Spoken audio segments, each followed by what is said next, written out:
नमस्कार, आपका स्वागत आपके खुद के YouTube चैनल पर। मेरा नाम है कुलदीप और मैं यहाँ से लेकर आता हूँ प्रभु के चमत्कार, हंसी मजाक की कहानियाँ और तीसरी शक्ति से रिलेटेड यानी कि भूत प्रेतों की कहानियाँ।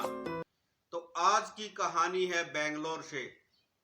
ये एक बिल्डिंग की कहानी है जिसमें एक नया नया ऑफिस खुला था और यहाँ पर इस बिल्डिंग में जितने भी ऑफिस हैं तकरीबन सारे ऑफिस आईटी सेक्टर से रिलेट करते हैं। मतलब आईटी सेक्टर से रिलेटेड कंप्यूटर सॉफ्टवेयर वगैरह इन्हीं सब चीज़ों से रिलेटेड हैं।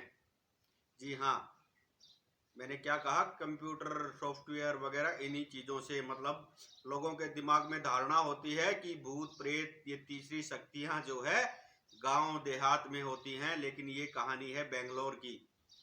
और दो दोस्त हैं जिनमें से एक का नाम है गौतम और दूसरे का नाम है प्रदीप।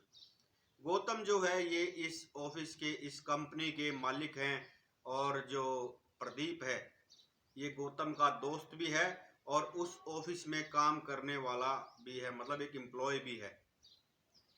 तो यहाँ पर इन्होंने अपना नया नया ऑफिस शिफ्ट किया है और ऑफिस शिफ्ट करने के बाद मतलब पहली बात तो यहाँ पर इस बिल्डिंग में इस जगह पर ऑफिस शिफ्ट करने का रीजन ये था कि इस बिल्डिंग में जितने भी ऑफिस हैं सबका किराया मान लो 25 से 30 हजार है।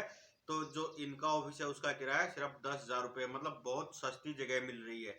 लेकिन इन मूर्ख लोगों ने ये भी नहीं सोचा कि इतना सस्ता क्यों है, इतने कम किराए में हमें ये जगह क्यों मिल रही है। तो इन्होंने यहाँ पर ये ऑफिस लिया। लेकिन जो प्रदीप है इसने कहा भी कि कोई भी किसी भी चीज़ का हम जब ओपनिंग करते हैं, मुहूर्त करते हैं, तो हमें पूजा करवानी चाहिए, हवन वगैरह करवाना चाहिए। लेकिन किसी ने इनको बोल दिया कि जितने पैसे पंडित जी लेंगे हवन वगैरह करवाने के, इतने पैसे में आप अपना एक दो कंप्यूटर और लगा सकते हैं। तो गौतम ने जो है मना कर दिया कि हमें कोई पूजा पाठ नहीं करवाना, मैं इन सब चीज़ों में नहीं मानता। तो ऑफिस स्टार्ट हो गया है और जो इनका ऑफिस का स्टाफ था करीबन 30-32 लोगों का स्टाफ था। इन सभी ने ऑफिस को सेट करने में मदद की है। अगले दिन जो है इनके ऑफिस में काम शुरू हो जाता है। सभी अपने समय के अनुसार आ रहे हैं। सुबह कोई 6 बजे आ रहा है, कोई 7 बजे आ रहा है, कोई 10 बजे आ रहा है, अपने ड्यूटी के हिसाब से सभी लोग आ चुके हैं ऑफिस में और सभी जो है अपने काम में व्यस्त हो गए हैं। दोपहर में करीब 2 बजे का टाइम था। एकदम से सभी की एक ही शिकायत है कि कंप्यूटर नहीं चल रहे हैं। इनके कंप्यूटर जो है अपने आप चलते चलते बंद हो गए हैं। जी हाँ, तो इलेक्ट्रीशियन को बुलाया गया, हो सकता है कोई इलेक्ट्रिकल फॉल्ट हो।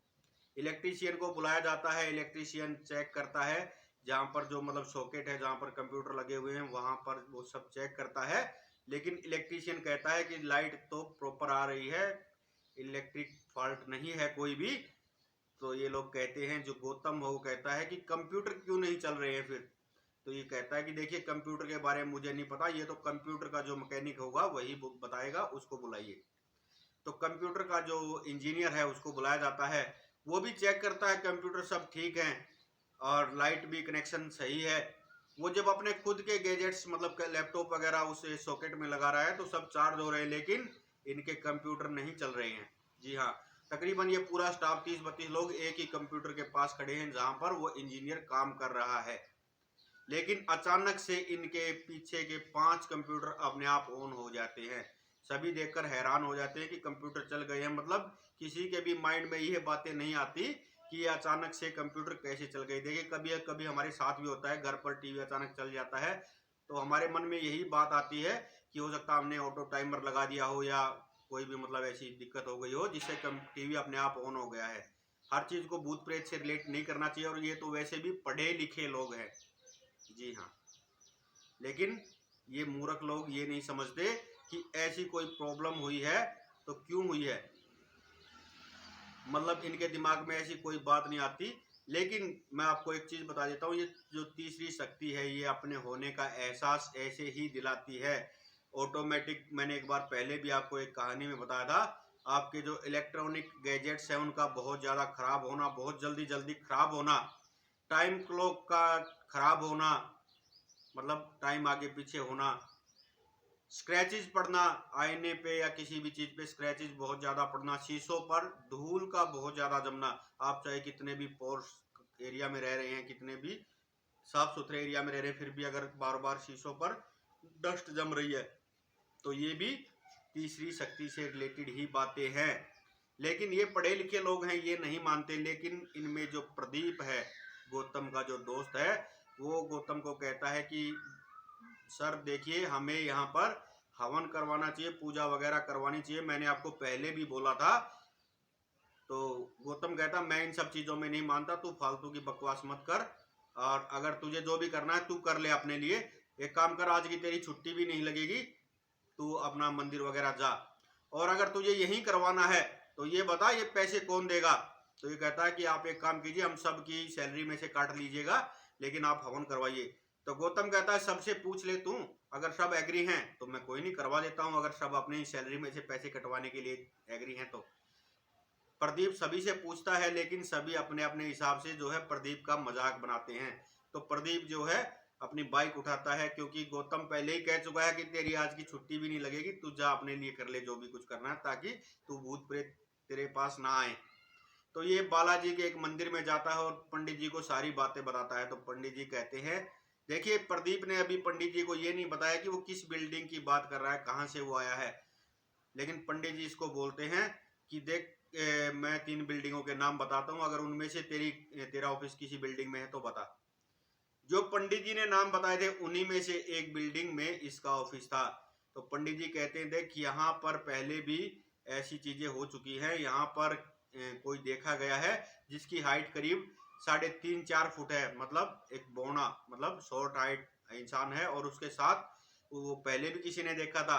जब उसने जिस इंसान ने उसको देखा, उसने जब वहां के चौकीदार को बताया, और चौकीदार ऊपर आकर जब चौकीदार ने देखा तो वहां पर उसी हाइट के, उसी के जैसे, मतलब डरावनी शक्ल के 4-5 लोग और बैठे थे। और अगर तुम लोगों में से वो किसी को दिखाई दिए हैं तो ये मान लो वो एक तरह से तुम सब के लिए चेतावनी है, तुम्हें वो जगह जल्दी से जल्दी छोड़ देनी चाहिए। तो ये कहता है प्रदीप की, पंडित जी देखिए मैं वो जगह भी नहीं छोड़ सकता, नौकरी भी नहीं छोड़ सकता, क्योंकि इस कंपनी का जो मालिक है वो मेरा दोस्त भी है, और मैं उसका बुरा भी नहीं होने देना चाहता, उसको बचाना चाहता हूँ। तो पंडित जी कहते हैं, देख अगर तू ये चाहता है मैं तेरे ऑफिस के लिए कुछ करूँ तो उसके लिए तो 2-3 दिन का समय लगेगा, लेकिन हाँ अगर तू ये चाहता है कि मैं तेरे लिए कुछ करूँ तो वो मैं अभी कर सकता हूँ। तो प्रदीप कहता है कि मैं इतनी दूर यहाँ पर आपके पास आया हूँ, तो आप मेरे लिए तो कुछ ना कुछ कर ही दीजिए। तो पंडित जी इसे एक धागा देते हैं और कहते हैं ये बालाजी के पैर पर बांध, और वहां पर बैठकर हनुमान चालीसा का पाठ कर, उसके बाद ये धागा अपने हाथ पर धारण कर ले, उसके बाद ये जो शक्तियां हैं ये तेरा कुछ बिगाड़ नहीं पाएंगी। तो प्रदीप ये सब करके जब वापस आता है, वो धागा धारण करके जब वापस आता है तो देखता है स्टाफ के सभी लोग सभी बाहर खड़े हैं, गौतम भी साथ ही खड़ा है, ऑफिस के बाहर खड़े हैं सब लोग, और सब डरे हुए हैं। प्रदीप पूछता है कि सर क्या हुआ। तो गौतम कहता है जो तुम कह रहे थे वो बात बिल्कुल सही है, जो अपना स्टोर रूम है वहां पर कुछ लोग बैठे हुए हैं। तो प्रदीप कहता है कि वो छोटी सी हाइट का है कोई, मतलब वो सब लोग छोटी हाइट के हैं। तो गौतम कहता है तू ये बकवास मत कर, तू ये सब चीजें शुरू करके गया है, ये हमने बता दिया था, तो इसीलिए बता रहा है ना कि छोटी सी हाइट का है। नहीं, क्योंकि जिस पंडित जी के पास मैं गया था उसने मुझे पहले ही बता दिया इन सब चीजों के बारे में। और गौतम फिर भी कहता है कि हमें विश्वास नहीं है तेरी बात पर। तो ये कहता उन 5 जो लोग उनमें से 3 औरतें हैं, तो एक लड़की और है ऑफिस में जिसने उन सबको देखा है, वो कहती हाँ 3 औरतें भी हैं, मैंने अपनी आंखों से देखी है। तो गौतम कहता है प्रदीप यार कुछ कर। तो प्रदीप यहाँ पर बोल देता है क्योंकि ये सब चीजें जो है मुझे दिखाई नहीं देंगी, क्योंकि मैं अभी बालाजी के मंदिर से आ रहा हूँ। लेकिन यहाँ पर उल्टा हो रहा है, जब प्रदीप ने ऑफिस का गेट खोला है तो प्रदीप को भी वो सब वहीं ऑफिस में, उन सबको तो स्टोर में दिखाई दिए थे, लेकिन वो प्रदीप को ऑफिस में खड़े हुए दिखाई दे रहे हैं। जी हाँ, प्रदीप के मन में देखिए आस्था तो थी बालाजी के लिए, लेकिन इतनी दृढ़ आस्था नहीं थी कि वो चीजें उसे दिखाई ना दे सके। लेकिन वो उसे दिखाई दे रही थी, उसका बुरा कुछ नहीं कर सकती थी, क्योंकि बालाजी का धागा तो फिर भी उसने पहना ही हुआ था। तो प्रदीप कहता है कि देखो मैं इस बिल्डिंग में काम नहीं करूंगा, मुझे यहाँ नहीं रहना, और अगर किसी को मेरे साथ चलना है तो चल सकते हैं। यहाँ पर अगर तुम सब लोग काम करोगे रहोगे तो तुम लोगों के साथ कुछ भी हो सकता है। जी हाँ, तो वहां पर जो है सब लोग कह देते हैं कि हम भी यहाँ पर काम नहीं करेंगे। अब सब डर से कांप रहे थे। गौतम भी जो है वहां पर जो उस बिल्डिंग का जो ऑर्गेनाइजर था जिसकी वो बिल्डिंगें थी, उनको बोल देता है कि हमें कोई और ऑफिस दे दीजिए, हमें यहाँ पर नहीं रहना, हम यहाँ पर काम नहीं करेंगे, और मेरा जितना भी सामान यहाँ का है वो सब दूसरे ऑफिस में शिफ्ट करवा दीजिए। इन्हें एक सामने वाली बिल्डिंग में ऑफिस मिलता है और इनका सारा सामान शिफ्ट कर दिया जाता है। देखिए बिल्डिंग तो इन्होंने चेंज कर दी है, लेकिन उस दूसरी जगह भी इन्होंने कोई पूजा पाठ नहीं करवाई। और प्रदीप भी जो पंडित जी के पास गया था, पंडित जी कुछ सामान इनके ऑफिस के लिए तैयार करने के लिए बोला था पंडित जी ने, वो चीज लेके आना प्रदीप भी भूल चुका है। जी हाँ, लेकिन अब इनको उस नई बिल्डिंग में भी वो पांचों लोग, वो छोटी हाइट वाले डरावनी शक्ल वाले वो प्रेत दिखाई दे रहे हैं। उसके बाद से ये जो 30-32 लोग थे, इन सब को लगातार 2 साल तक वो लोग अपने घर में दिखाई दिए हैं। सभी के सभी बीमार रहे हैं, किसी के पेट में तकलीफ रही है, किसी को बुखार रहा है। डॉक्टर जब चेक करते थे तो कोई बीमारी नहीं आती थी। ये मानिए कि ये कहानी इन 30 के 30 लोगों ने हमारे पास भेजी है। जी हाँ, और जो गौतम था वो इतना भयंकर तरीके से डर चुका था कि मतलब उसको अपने घर में, घर के बाहर, सोते हुए जागते हुए हर समय वो लोग जो है दिखाई देने लग गए थे। लेकिन प्रदीप बिल्कुल ठीक था क्योंकि वो बालाजी की शरण में जा चुका था। बाद में जो है प्रदीप अपने दोस्त को, गौतम को भी बालाजी लेकर गया है, और 3 साल करीब लगातार जब गौतम मेहंदीपुर बालाजी गया है तब जाकर वो इन सब चीजों से निकल पाया है।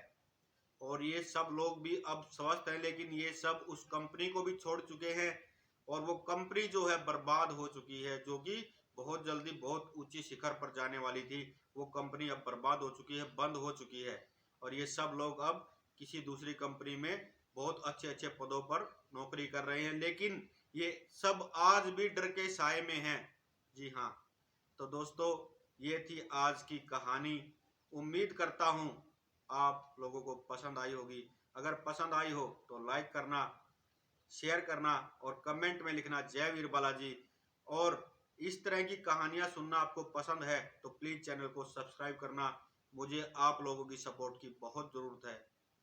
हर हर महादेव, जय श्री श्याम, जय वीर बालाजी।